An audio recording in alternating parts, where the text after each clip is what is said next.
现在就让我们一起加入客家风情，大家来讲客家吧。Hey everyone, it's time for Practical Hakka here on ICRT. Hello， 你好，大家好，我是 Alice Pong。 Hello, 你好，大家好，我是 Joseph Ling. And this month we're teaching you a term on how to take some time off or take a vacation. 请假。呛假。呛假。现在来到9月哦，所以是夏天的尾巴了。是啊。然后是不是有没有计划要去哪里玩？要请个假？真的哎。我跟你讲，我前年去了澎湖之后就爱上了澎湖。哦，那等你自产的时候我再去玩，我就住不用钱。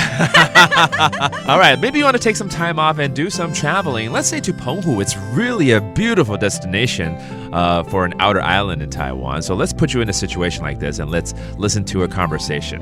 我請假哦。係啊，我愛來去澎湖了。當好，我下個禮拜沒有來去花蓮了。哦，这听起来这两个人都要去玩。一个去澎湖了，对，澎湖就是澎湖嘛。一个去花莲了，花莲嘛。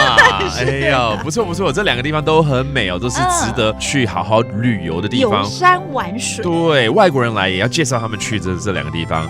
好，那我们现在就是 break it down， 我们一句一句来教哦。第一句就是直接就是哦，你要请假哦。我要請假哦。我要請假哦。That means what? You're taking a vacation? Okay, 請假 again is taking time off or vacation. 然後呢，對方就說：對啊，我要去澎湖玩。係啊，我愛來去澎湖了。係啊，我愛來去澎湖了。澎湖，聽起來就很美了哦。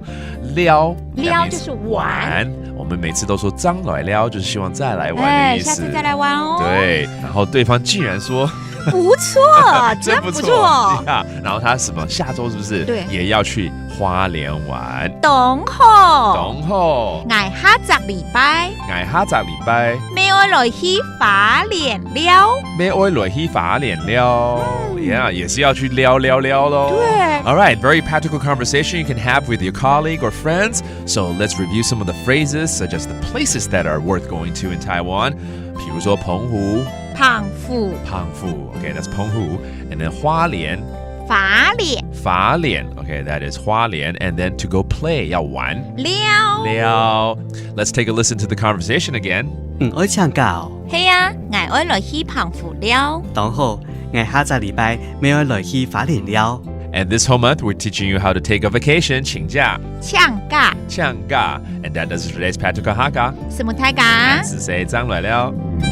客家風情由客家委員會監製。We Love Hakka has been brought to you by the Hakka Affairs Council.